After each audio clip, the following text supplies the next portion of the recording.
Hey, it's me, TB, and today, for Valentine's Day, I'm bringing to you 10 paranormal romance recommendations. Just went across, various, groups. I have one that's basically just very out there. Then I have, more, typical adult paranormal romance. Then I have a few, YA romance. So, yeah, basically making this because paranormal romance is very, unmatched and giving us, action, while also being very, romance focused. And yeah, it's a pretty great, subgenre of romance. It does not get enough attention personally. If you do want to get into paranormal romance, because if you ever read it whenever you were a child, I personally recommend that you kind of go back and reread what you were liking back then to kind of get you more used to the genre already, mostly because you probably have nostalgia for those books and be willing to overlook more weird story elements, because paranormal romance as a whole does feel very weird, tropes within the genre that are very common. So it's not necessarily that they're weird. It's just part of the genre that if you aren't used to, it's gonna come off as very weird. But once you're used to it, it's kind of okay, this is normal for this subgenre. So it's not as weird, So yeah, I'm going to start with the more adult romance stuff. I'm going to get into the one weird book, and then I'm going to get into why I last, because I don't know, reasons. So first is the Immortals After Dark series by Chris Cole. I think it's the first 3 books can pick up at roughly the same time, so you can basically read whichever of those you want. Personally, I would say start at book 2, which is No Rest for the Wicked. This is because book 1, the prequel novella for the whole series, and then book 1 with a very heroes that are very alpha, and they do act very dominant towards our female hero. Of course, this is very this leads to very questionable consent in a few scenes, which obviously not everyone likes. So I said I skip those because I did not like book 1. I haven't read the prequel novella yet, but No Rest for the Wicked is book 2 in the overall series.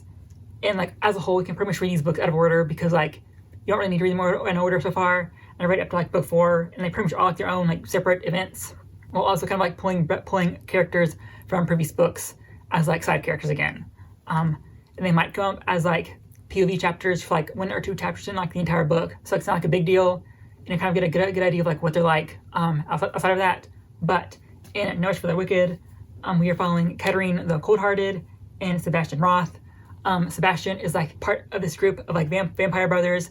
They're our heroes, first chunk of the series pretty much. I think where I'm at, they've all been married off except one, and Caine is a Valkyrie, and she's called the Cold-Hearted because a long time ago she was very deep into mourning, and a godly being decided to take away all of her grief, but in doing so they also took away all of her other emotions, which made her cold-hearted, of course. And so she has gone by for centuries being very cold and stoic. That is until she meets Sebastian, and she suddenly gets all of her emotions back. And in this world, vampires become blooded whenever they meet their mates. And that basically means that their blood starts to flow again, and they can get turned on. Because obviously, if you're a person, you kind of need blood to get things flowing, So yeah, obviously things happen. Caine goes there at first to kind of kill him because he's a vampire that the local people are afraid of for no reason. So she goes there to kill him. But of course, they realize that they're mates. But they don't say it out loud at first. But they kind of feel there's something more connecting them, of course. So Caine can't bring herself to kill him. So then she decides, you know what? I'll come back to kill you later. Even though because she realizes that she can't kill him at all. And we realize that the main plot for this book is that there's this tournament going on for this goddess that involves going across the world to kind of collect these prizes for points. And whoever wins gets this object that allows you to go back in time to fix events or whatever. And Caine is there at first, but eventually Sebastian goes there as well, and he decides to enter to kind of win the prize for Caine. So that's very cute and romantic. She wants nothing to do with him because he makes her feel things and she doesn't want to feel things. So yeah, it's a whole thing. It's very it takes a while for them to get together and kind of have feelings for each other. But it's very cute. I do recommend it. And Chris Cole has a very unique writing style amongst paranormal romance, because it's hard to find someone to compare her to, because she's so very her in her own thing. But she does a very good job of having both sexy times and action focused sequences. Those moments that are more humorous, which I feel you won't like them until you go into this realizing that they're going to be humorous moments. So yeah, expect humor, because it's a really weird thing to adapt to, because usually paranormal romance is more serious. But in the Immortals After Dark series, it has a few more humorous moments in it. And so next is a historical / paranormal sort of. That is the Absent Earl by Sharon Lynn Fisher. This is a series that has wrapped up. I think the last book came out in 2021, I think. But in this world, it is a parallel, like an alternate universe where basically Ireland has their own monarch, and basically they never got taken over by England, I think. So our heroine in this is Ada Quicksilver, and she's in Ireland trying to like study the Fae and see like how absinthe can affect how people can like see Fae or not. And while there's like this lord that approaches her named Edward. He says that he's like the cousin of the queen, and he's like on his way to this like site of ruins where there have been like Fae sightings recently. So she decides to go with him. Plot ensues. And this does have like the soulmate trip as well. I don't know if I would call it like past lives, but kind of, sort of. There's not like a spoiler because you kind of find that out very early on. So yeah, this focused really heavily on Irish mythology, and there is a pronunciation guide at the very front because it is uses a lot of like Irish words. They're very hard to pronounce if you don't know how to say it. That's pretty cool. And yeah, I really like book 1. I've not read past this point. Do you feel like this is kind of what I really want to see more is like historical romances, paranormal elements with them. It's very cool to me anyway.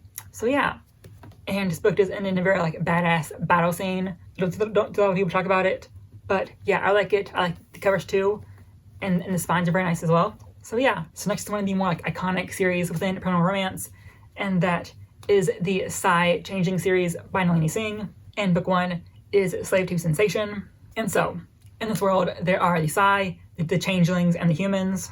The humans are like your average people, The changelings can like transform into an animal. They're like a variety of changelings. There's pretty much a changeling for like every animal you can think of, And the Psy are basically people that have like psychic powers in some way. For instance, there are people that can like use their psychic powers to heal. There are like being able to teleport is like its own little special class of people. There's of course like telepathy, telekinesis. I think there's also like being able to kind of like predict the future. A lot of other varieties are being like constantly explored. I'm also not done with this series yet because it is very long. But I'm on like book 4 or 5, I think.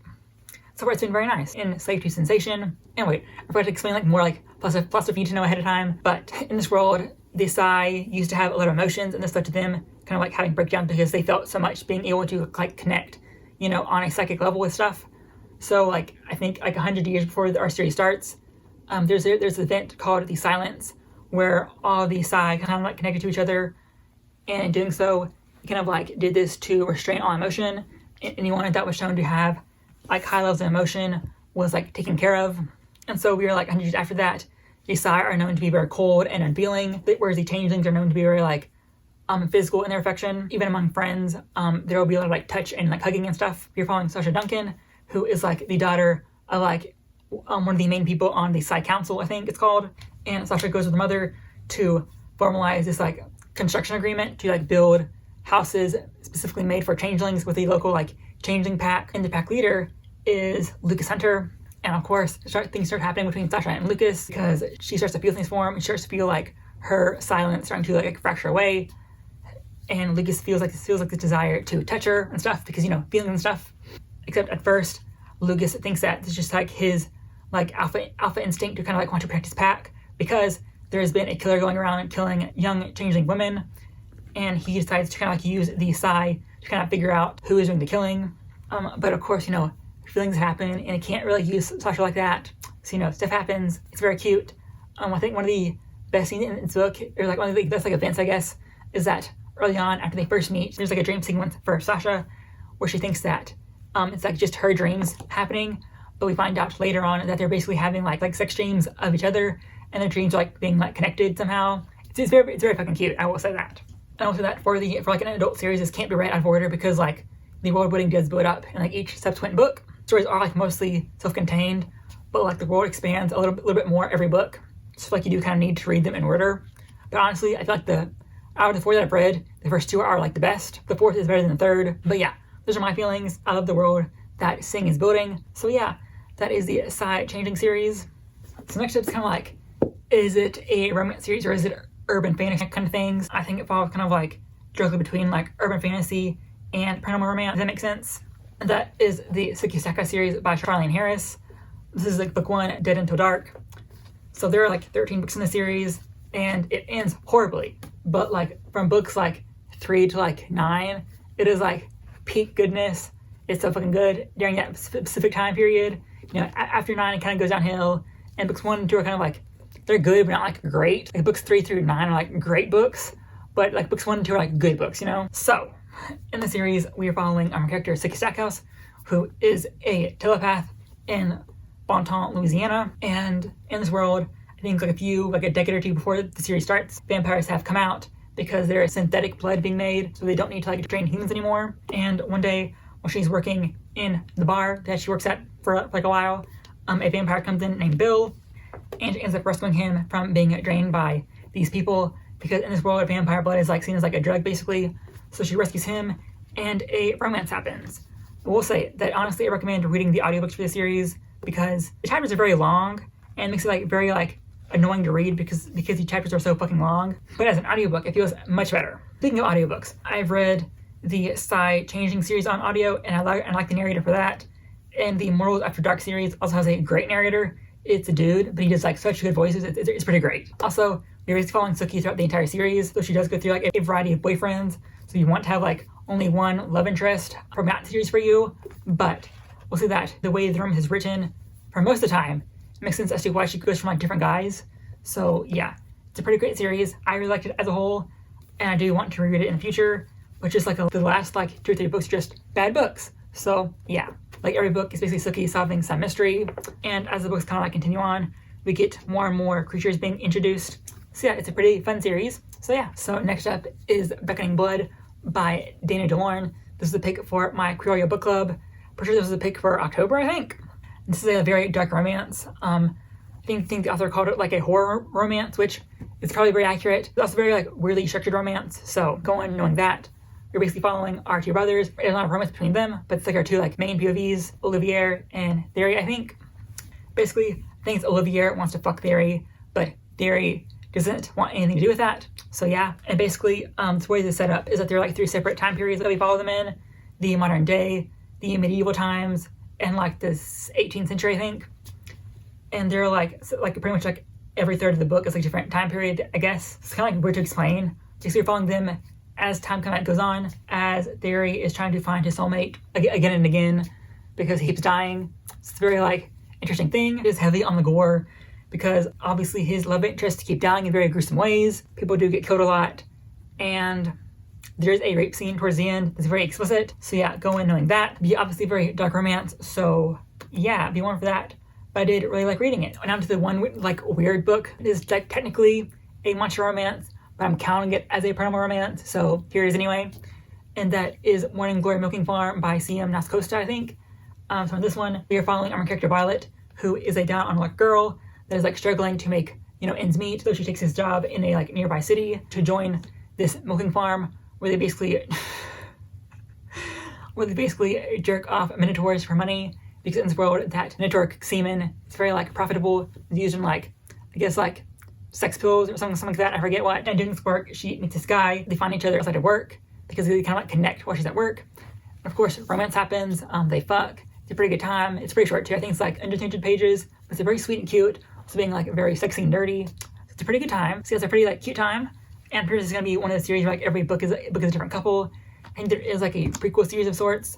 Because I think one of the couples we meet in this book is like a couple from the author's previous series. You don't need to read that, because I didn't. I tried it because I heard it was a minotaur romance, and I was kind of down for that. So here we are. See, that's like the one like weird book, I guess, because it is very like, it's technically paranormal, but it's in like your average paranormal romance, you know.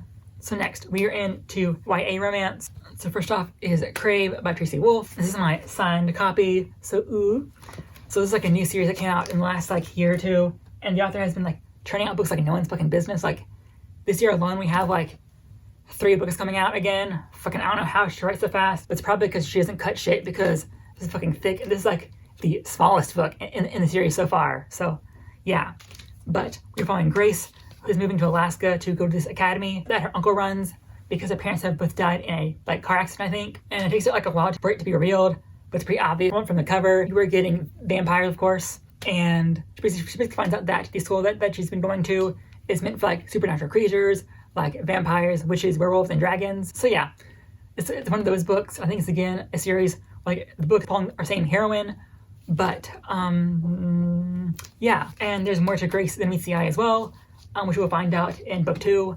But yeah, stuff happens, the plot's kind of weird, and also go into this expecting like very like younger YA. They are like 18, but it reads very young, which is good because this is like meant for children because it is like a YA, not, you know, YA is not meant for like 30-year-olds, you know, it's meant for like teens. So it's a good thing that Crave reads very young because it should be reading very young, you know? And while it is long, the chapter's very short, so it feels like you fly through it. So yeah, it's a good time. But yeah, just going to expecting like a very long time before we get like actual supernatural things going on. Like I think it literally might be halfway.